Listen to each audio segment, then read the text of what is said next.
Nombre sobre todo nombre, en los cielos, en la tierra y debajo de la tierra. Reinas con poder y gloria. Todos vienen a adorarte, como tú no hay otro igual. Hermosa es tu gloria, bendito Hijo de Dios. La creación te canta, los cielos declaran a una voz. Poderoso Rey, eres mi Señor, admirable, eres mi libertador. Poderoso Rey, eres mi Señor, admirable, eres mi libertador. Nombre sobre todo nombre, en los cielos, en la tierra y debajo de la tierra. Reinas con poder y gloria, todos vienen a adorarte, como tú no hay otro igual. Hermosa es tu gloria, bendito Hijo de Dios. La creación te canta, los cielos declaran a una voz. Poderoso Rey, eres mi Señor, admirable, eres mi libertador. Poderoso Rey, eres mi Señor, admirable, eres mi libertador. Tu reino desciende aquí. Las cadenas se rompen, las cadenas se rompen. Tu reino desciende aquí. Los enfermos se sanan, los enfermos se sanan. Tu reino desciende aquí. Las cadenas se rompen, las cadenas se rompen. Tu reino desciende aquí. Los enfermos se sanan, los enfermos se sanan. Poderoso Rey, eres mi Señor, admirable, eres mi libertador. Poderoso Rey, eres mi Señor, admirable, eres mi libertador. Así es, chicos hermosos. Y estoy en este día trayendo otras promesas de Dios para nuestra vida. Este es el video número 5. Y bueno, en este video veremos otras promesas dadas por Dios para sus hijos. Creo que van a ser 3. La primera promesa se encuentra en Filipenses capítulo 4, versículo 19 y dice lo siguiente: Mi Dios, pues, suplirá todo lo que les falte conforme a sus riquezas en gloria en Cristo Jesús. El apóstol Pablo había experimentado la provisión gloriosa de Dios por medio de los creyentes en Filipos y aseguró a la iglesia que el Señor iba a bendecirlos por su generosidad.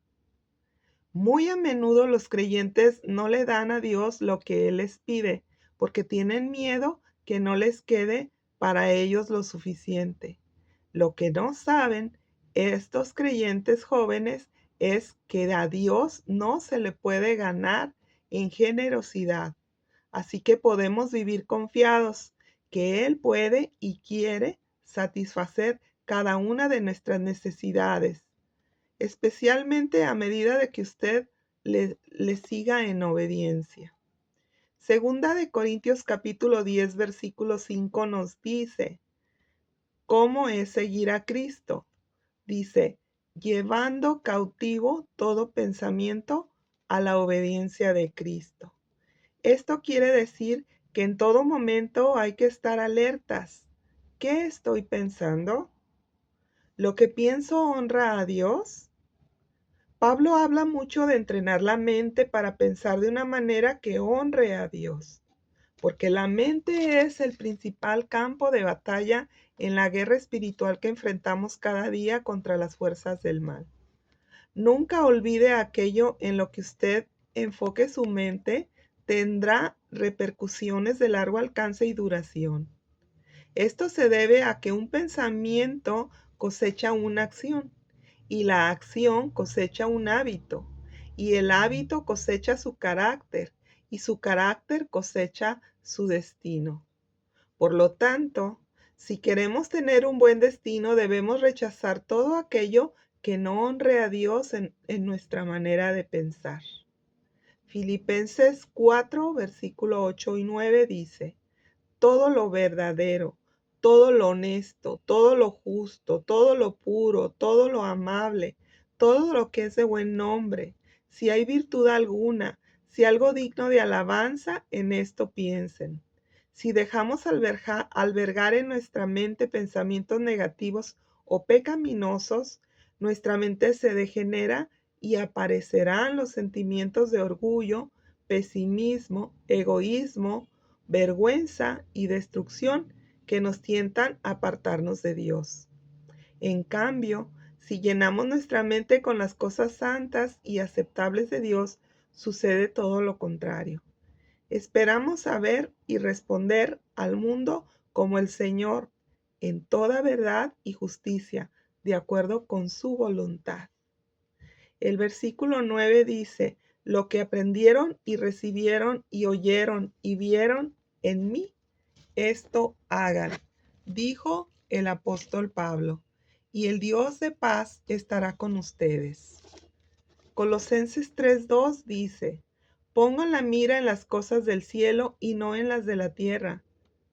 ¿Qué son las cosas del cielo?, preguntará alguien. Respuesta: es el amor, es la paz, es la bondad, es el gozo, es la justicia. Esas son las cosas del cielo.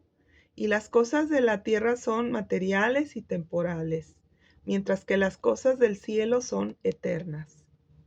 Su mente está trabajando todo el tiempo y procesando información constantemente, aquello en lo que usted se da cuenta, porque las personas que usted hoy es el resultado de lo que haya pasado en la vida.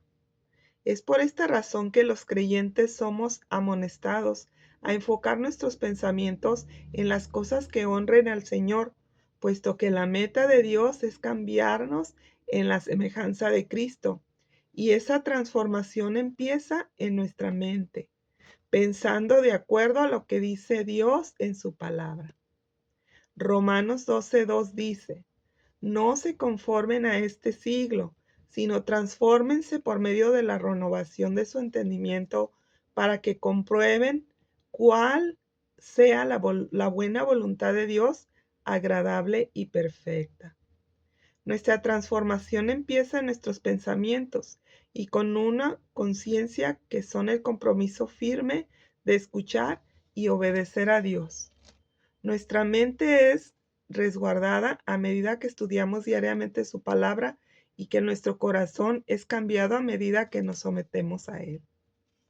No se trata de nuestras fuerzas, pecar menos, sino más bien aprender a depender de Él, guardando sus mandamientos y confiando en Él para que nos moldee.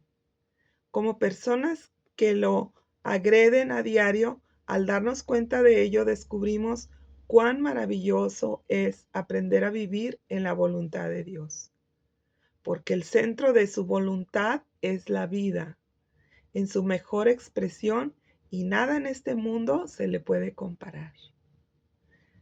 Sin Jesús no podemos hacer nada, pero con Él es posible. Las exigencias y las prisiones de la vida pueden abrumarlos fácilmente a cualquiera de nosotros, pero estas mismas presiones y exigencias no pueden hacerle frente al Hijo de Dios, resucitado y que ahora vive en nosotros permanentemente.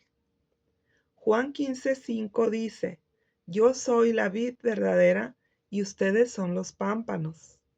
Pámpano significa las ramas o las donde cargan las las uvas o los racimos de uvas.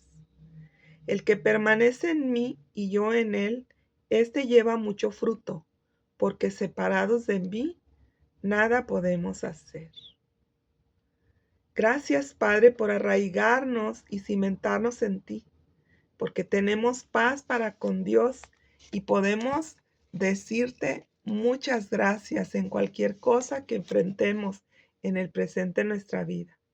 Por favor, sujétanos a ti y líbranos de todo mal. Te lo pedimos en el nombre de Jesús.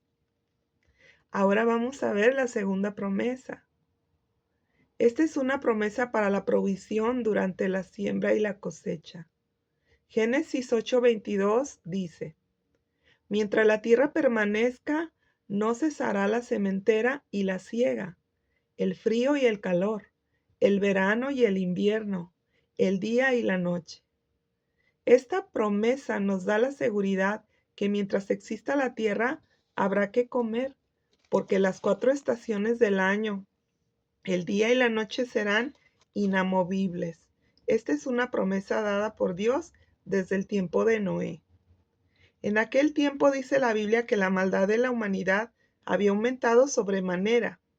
Esto nos enseña que el pecado crece, que se multiplica, que corrompe a las personas, que las llega a enfermar, inclusive en su mente, en sus emociones, y hasta puede llegar a enloquecerlas, o incluso a quitarles la vida, a destruirlas, arruinando sus vidas también, o llevándolas a la muerte. Por eso el pecado no se debe de permitir ni tolerar en nuestra vida, y hay que enseñar a nuestros hijos lo malo que es la maldad, que no la permitan en sus vidas, porque dará lugar al pecado. Hoy, gracias a Dios, tenemos un Salvador que ya conocemos nosotros, es Jesucristo. Pero a las nuevas generaciones que no lo conocen, hay que presentárselos para que los salve. En aquel tiempo fue tan fuerte y doloroso para nuestro Dios ver cómo la humanidad se enloquecía, que la maldad y el pecado, que dice la Biblia, se arrepintió Dios de haberlos creado y tuvo que destruirlos. Lo podemos ver en Génesis capítulo 6, versículo 6. Esto nos enseña que nuestros pecados afligen a nuestro Creador, porque atentan contra su propia naturaleza. Dios por eso siempre juzgará el pecado. No puede simplemente pasarlo por alto, porque es sumamente contaminante, como un cáncer en la sociedad. Pero gracias a Dios, en aquel tiempo hubo un hombre que halló gracia ante los ojos de Dios. Este hombre se llamó Noé. ¿Por qué Noé halló gracia ante los ojos de Dios? La respuesta está en el versículo 9. Ahí no lo dice. Dice que porque era un varón justo. Esto significa que por generaciones ni a sus antepasados ni a él le agradaban la maldad y se negaban a hacer lo malo. Así vivía Noé cuando el Señor se le acercó y le dijo el Señor: haré un pacto contigo. Pacto significa un compromiso para cumplir una petición o un trato. Y Dios le dijo a Noé: harás un arca y entrarás en ella para que la destrucción no te lleve ni a ti ni a tu familia. Hoy día, Jesucristo es el arca del nuevo pacto de Dios con la humanidad. Cuando se le presenta el Evangelio a una persona, Dios espera que obedezca como Noé, que le creamos para que toda nuestra familia entre en el nuevo pacto con Jesucristo y así sea salvada, como salvó a Noé y a su familia de la destrucción por el pecado. En Génesis 6:22 dice: e hizo así Noé, conforme a todo lo que Dios le mandó. Noé, con su obediencia a Dios, demostró su carácter justo al hacer exactamente lo que Dios le había mandado, aun cuando construir el arca debió parecer una ridiculez a sus vecinos, pues dice los estudiosos que en aquel tiempo en la tierra no se conocía la lluvia como la conocemos hoy, en gotitas que caen del cielo. En aquel tiempo subía por la noche un vapor de la tierra y así se humedecía el suelo para dar su vegetación. Y también dicen que Noé no vivía en una zona costera cercana al mar o al océano, así que no se imaginaba cómo sería todo inundado de agua, por lo que en aquellos años tampoco habría alguna barca. Nada hacía pensar que se acercaba una gran tormenta. Sin embargo, como Noé le creyó a Dios, él se preparó para el diluvio. Hizo todo lo que Dios le dijo que haría. Seguramente sus amigos y vecinos al ver la construcción del arca se burlaron de él, pensando que ya se había vuelto loco. Y al decirles que había hablado con Dios y que me dijo Dios y que iba a destruir toda la tierra con un gran diluvio, ¿ustedes creen que le hayan creído? Tal vez Noé les decía, vengan y ayúdenme para que ustedes también se salven. Lo cierto es que dice la Biblia que no le creyeron. En Génesis capítulo 6, versículo 9 al 22 está la historia. Dios con la vida de Noé nos muestra que la obediencia es la piedra angular de nuestra fe en Dios. Así como la obediencia dio recompensas a Dios, también la desobediencia de sus contemporáneos los llevó a la destrucción. En el momento del diluvio, la salvación física de la humanidad recayó en Noé y en su disposición a ser usado por Dios. El arca simplemente anticipaba la salvación eterna del pecado, la cual está a nuestro alcance hoy por medio de Jesucristo nuestro Redentor. Y así como la fe de Noé lo salvó a él y a toda su familia, también nuestra fe nos puede salvar a nosotros hoy. Somos salvos por su gracia, mediante la fe, no por obras, para que nadie se gloríe. Esto está en Efesios capítulo 2, versículo 8 y 9, que dice, porque por gracia son salvos, por medio de la fe, esto no de ustedes, pues es un don de Dios. Versículo 9, no por obras, para que nadie se gloríe. Esto quiere decir que nuestra salvación no depende de nuestras acciones.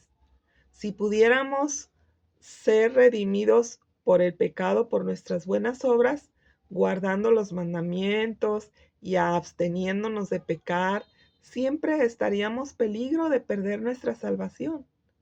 Cada vez que tropezáramos y cayéramos en el pecado.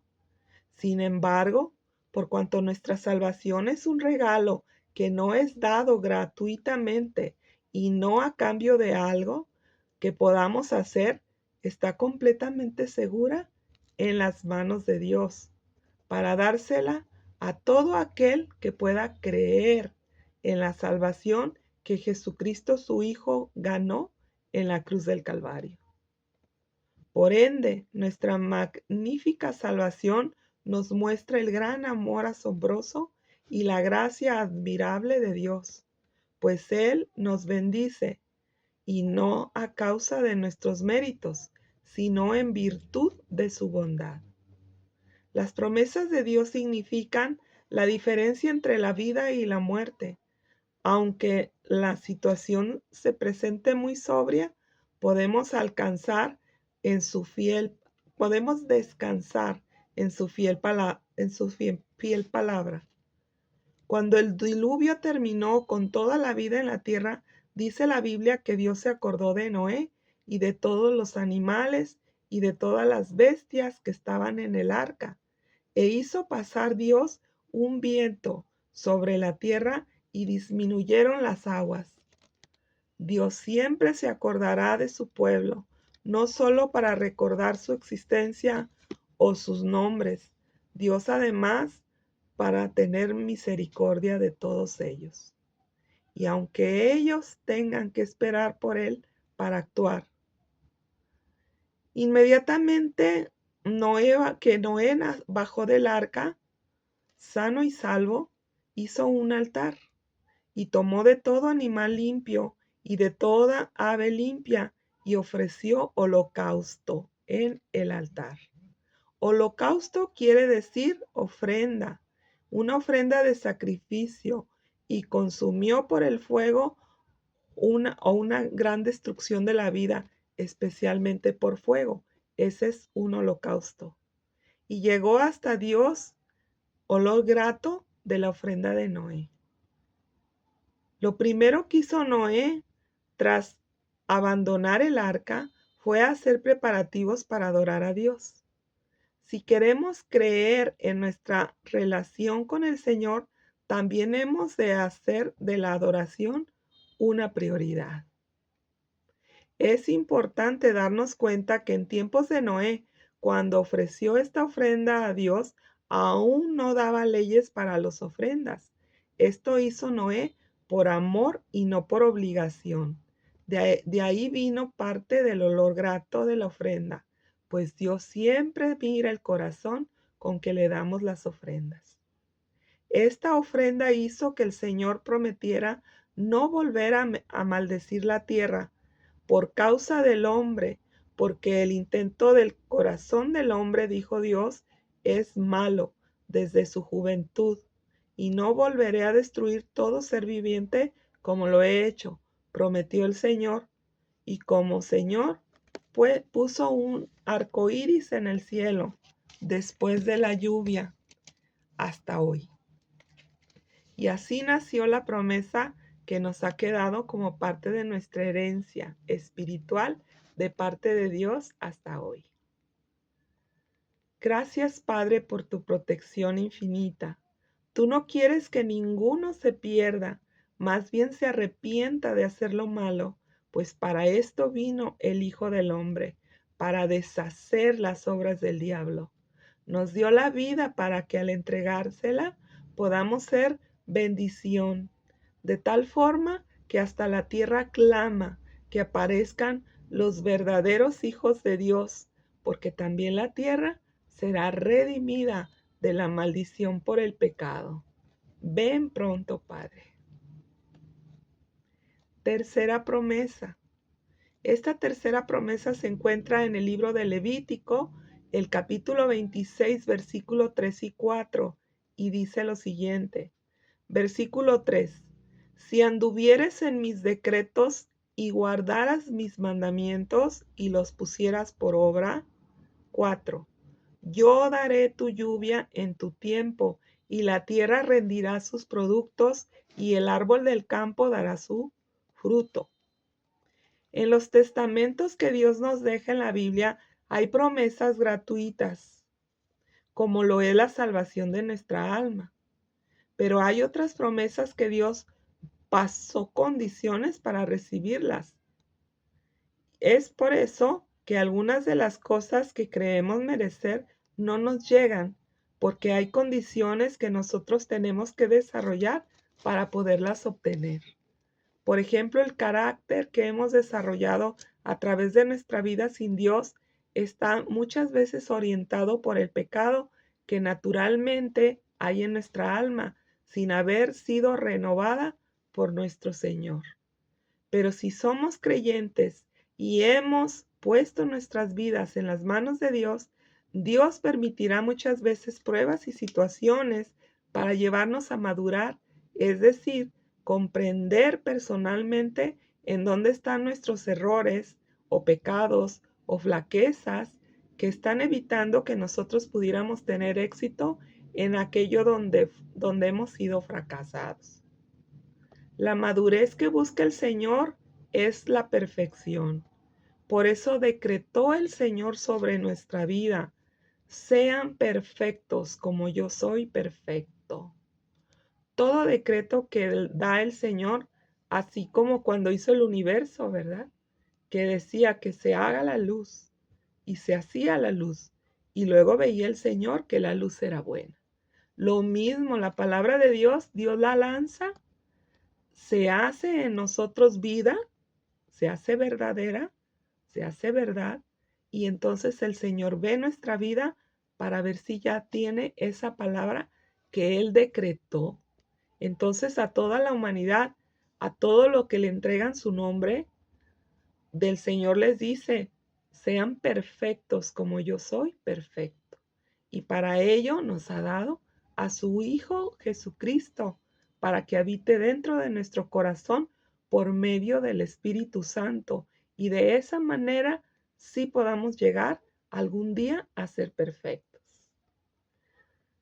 En alguna ocasión yo fui a una plaza. No sé si ustedes han visto las nuevas computadoras que usted pone una fotografía de una computadora y esa computadora le hace una prenda con ya sea una foto o ya sea con este bordado, el dibujo de la foto que usted le puso en la computadora. Entonces, esta maquinaria a mí se me hizo muy interesante porque es lo mismo que sucede cuando Dios nos da de su Espíritu Santo. El Espíritu Santo viene y forma en nosotros el carácter de Cristo. Entonces, ¿qué tenemos que hacer nosotros? Solamente dejarnos moldear. Nosotros tenemos que soltarnos en Dios. Esa es la clave. No tenemos nada que hacer en nuestras fuerzas. Él lo va a hacer todo, pero sí tenemos que tener una disponibilidad en el corazón de obedecerle y que se haga su voluntad, así como en el cielo, aquí en nuestra vida. Aquí anoté yo que vamos a llegar a ser hijos de Dios implica ser un reflejo como un espejo del carácter de Cristo, así como decían en la antigüedad las personas al conocer los creyentes convertidos, decían, ahí va un cristiano. La palabra cristiano significa Cristo pequeño. Así lo veía la gente del mundo como pequeños Cristos, comportándose y haciendo lo mismo que vieron hacer a su Maestro Jesucristo nuestro Señor. Una vez aprendida la lección de vida, es como si las puertas del cielo en esa área de nuestra vida donde habría muchos fracasos, es como si de repente se abrieran y dejaran pasar todas las bendiciones que han sido retenidas a lo largo de ese tiempo hasta que comprendimos y maduramos en el carácter. Dios no dará algo si nosotros no hemos o no podremos sostener o prosperar aquello que pondrá en nuestras manos. Muchas veces las personas culpan a otras personas de los fracasos. Esto es una forma muy infantil de pensar y de actuar. Otras veces se culpan a sí mismos por no tener la capacidad o las oportunidades necesarias en la vida para poder prosperar en las áreas que anhelan. Tener éxito, esto también no es una realidad, pues estaríamos condenándonos a nosotros mismos si pensamos que el éxito depende de todo lo que nosotros hagamos. Otras veces preferimos echarle la culpa al diablo, que hace hasta lo imposible por bloquear nuestras bendiciones. Aquí me acuerdo de un pastor, un buen pastor, que decía, mejor en lugar de culpar a otros o culparse usted mismo de sus fracasos, mejor échele la culpa al diablo, que de todas formas, directa o indirectamente, es el culpable de todas nuestras aflicciones. Pero una vez, pensando objetivamente en nuestra realidad y buscando soluciones, la Biblia dice, busquen primeramente el reino de Dios y su justicia y todas las cosas les serán añadidas. Ya aprendimos que el reino de Dios no consiste en comida ni en bebida. Esto es que no consiste en cosas materiales, pero sí consiste en justicia, en paz y en gozo. Entonces, esto quiere decir que si buscamos hacer como hizo Jesús, estaremos haciendo justicia o estaremos buscando justicia. ¿Recuerdan? Porque Él es justo, Él es la justicia. Y si buscáramos la paz de Dios, esto nos da la suficiente calma y así podríamos tal vez pensar con claridad para actuar con sabiduría y también si nos gozamos por todo lo que Papá Dios ya nos ha dado hasta hoy y que ya es una realidad en nuestra vida, tal vez podremos contar o ver, darnos cuenta que por lo que nos estamos afligiendo no es tan importante comparado con lo que ya tenemos que Dios sí nos ha entregado.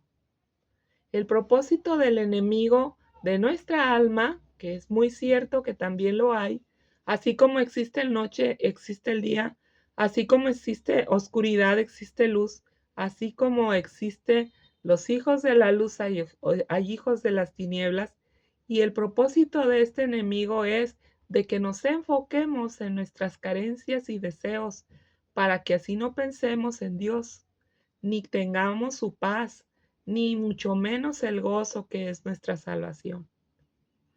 Pero el pensar y ser diferente es un proceso que Dios va a ir realizando por medio de su Santo Espíritu en nosotros, mientras que permanezcamos en su presencia, que lo busquemos, que lo conozcamos verdaderamente. La promesa que estamos viendo hoy nos enseña que por ser hijos de Dios adquirimos todo lo que nuestra alma desea y no venimos a este mundo a eso. Esta promesa nos muestra que el gobierno de Dios está regido por leyes, que está regido por estatutos y mandamientos, y que al igual que toda su creación, debemos de obedecer y sujetarnos a ellos. Dios es bueno, es el único y muy buen Padre de todo el universo, así que no permitirá hijos consentidos y malcriados. Para ello nos enseña que algunas de las cosas que queremos tenemos que tener la capacidad de sostener y mantener. Y así como sería una locura darle un automóvil a un niño de 6 años, asimismo no nos va a dar algo que nos podamos hacer daño con ello o a dañar a otras personas.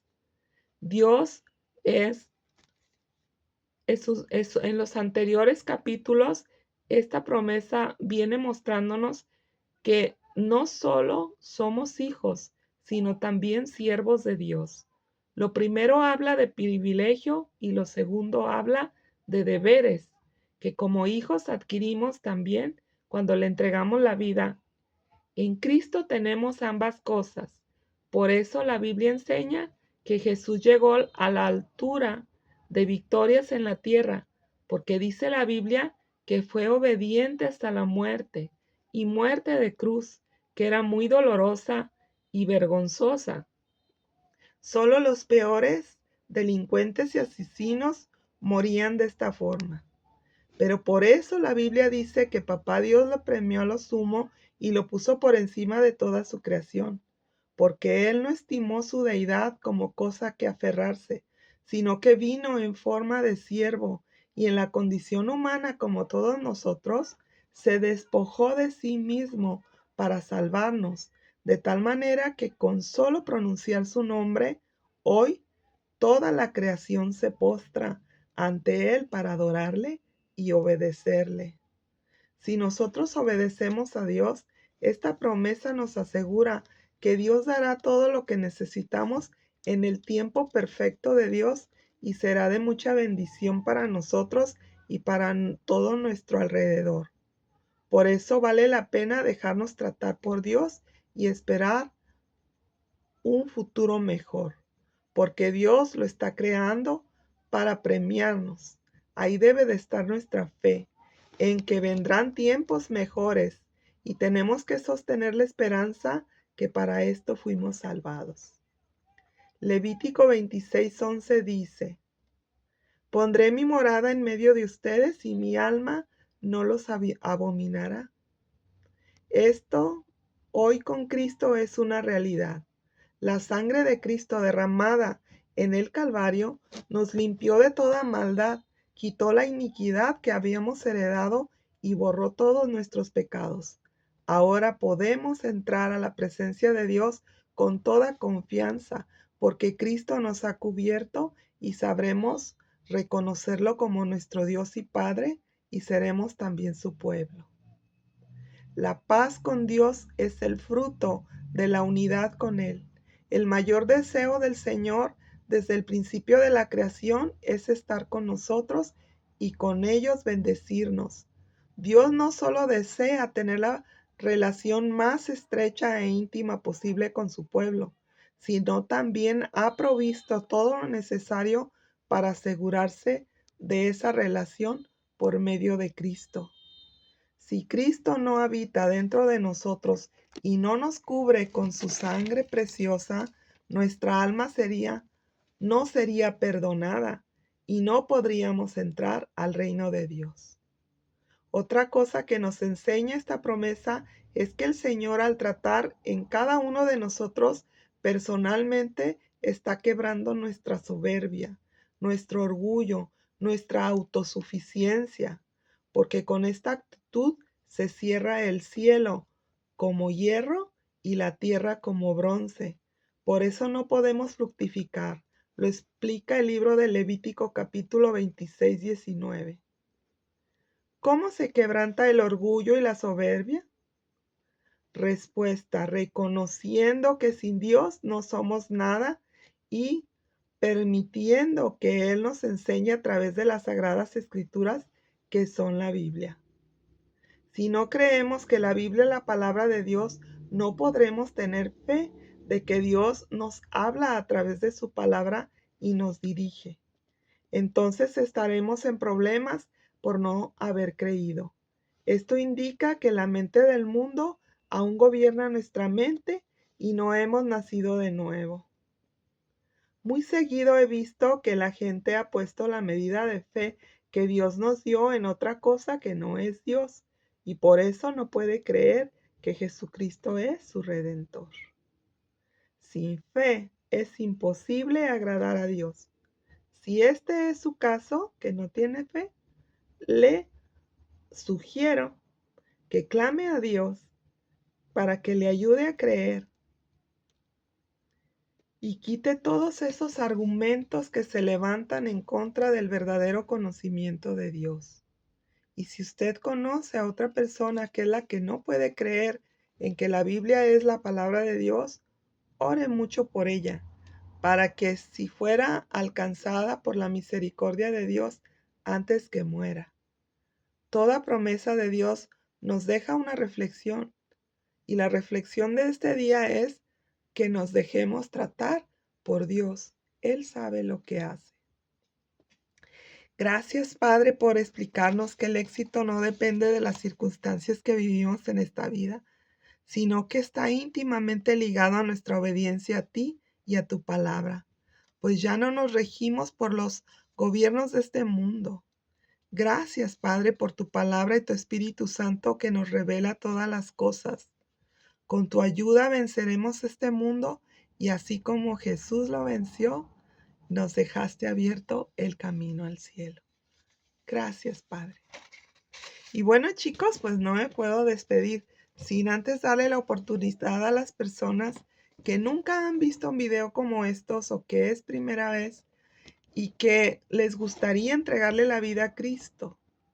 Para ello nosotros hacemos una sencilla oración donde yo le presento a Jesús y usted decide hacer un pacto con Él.